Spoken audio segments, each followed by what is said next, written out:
On பண்றா ராஜா. நீங்க இருக்கும்போது வேற யாருக்கும் சாமி கும்பிட்டு இருக்காரு. அவரு பெரிய கடவுள், பெரிய கடவுள் அங்க கும்பிடுறாரு. Okay okay. அப்புறம் என்ன நம்ம ஸ்போர்ட்ஸ்மேன்க்குலாம் இலவசமா கொடுங்க ராஜா. இலவசமா? ஆமா இலவசமா. இலவசமா நான் எங்க இருந்து கொடுக்கறது ராஜா? அப்பதான் நம்மளோட நாடு இன்னும் செழிப்பாகும். மக்களுக்காக கம்மியா கொடுக்குறேன். கம்மியா கொடுக்குறேன். எவ்வளவு கொடுக்குறீங்க? 300 ரூபாய்க்கு கொடுக்குறேன். 300 ரூபாய். வெளியெல்லாம் 150 ரூபாய்க்கு கொடுக்குறாங்க. நீங்க 300 ரூபாய். குவாலிட்டி இருக்கணும்ல.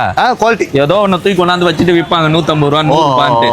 ஜிப்பர் இருக்காதுல? எல்லாமே இருக்கு. ஓகே பக்காவா இருக்கு. சான்ஸே இல்ல. என்னென்ன சைஸஸ் அவைலபிள்? 200 ரூபாய் எம்ல இருந்து டபுள் எக்ஸ்எல் வரைக்கும். 150 ரூபாய். 200 ரூபாய். 150 ரூபாய் ஒரு தரம். 200 ரூபாய். 200 ரூபாய். 150 ரூபாய் கிடையாதா? 200 ரூபாய். 200 ரூபாய். இதுல நீங்க எது வேணா எடுத்துக்கலாம். எடுத்துக்கலாம். என்னென்ன சைஸஸ் வருதுல? இந்த மாதிரி எல்லாம் கிடைக்குமா 200 ரூபாய்க்கு? 200 ரூபாய். என்னென்ன எல்லாம் மக்களுக்காக. என்னென்ன சைஸஸ் நம்ம மக்களுக்காக. நம்ம மக்களுக்காக. எம்ல இருந்து டபுள் எக்ஸ்எல் வரைக்கும். எம்ல இருந்து டபுள் எக்ஸ்எல் வரைக்கும். இதுல பெரிய சைஸ் வேணும். ட்ரிபிள் எக்ஸ்எல், 4XL, 5XL அது இருக்கு, தனியா இருக்கு. இதுல கிடைக்காது, வேற வெரைட்டில கிடைக்கும். வேற வெரைட்டில கிடைக்கும். எல்லாமே பாத்தீங்கன்னா 200 ரூபாய்க்கு நீங்க வந்து எடுத்துக்கலாம். 200 ரூபாய் எம்ல இருந்து டபுள் எக்ஸ்எல் வரைக்கும். இன்னைக்கு தான் ஆஃபர் போடு. எல்லாமே லிமிடெட் ஆஃபர். கரெக்ட்டா? ஆமா. எவ்வளவு சீக்கிரமா வந்து கிராப் பண்ணலாம். அவ்வளவு சீக்கிரம் பண்ணி. எங்க இருக்குது எல்லாமே? மெட்ராஸ் ஹைகோர்ட் ஆப்போசிட்ல அஞ்சப்பர் ரோட்ல பக்கத்துலயே. எல்லாமே டிஃபரெண்டா இருக்கு. மெட்ராஸ்ல மட்டும் தான் இருக்கு. நீங்க வேற எங்கனா கோயம்புத்தூர், மதுரை அங்க எங்கனா போயிட்டு வந்து போய்டாதீங்க. கேட்காதீங்க. ஆன்லைனும் கேட்காதீங்க. ஆன்லைனும் கிடையாது. ஆமா, எல்லாமே டைரக்ட் கடைக்கு விசிட் பண்ணி பார்த்து எடுத்துங்க. துணியை பாருங்க. அவ்வளவுதான். துணியை பாருங்க. ராஜா நன்றி ராஜா. ஓகேடா.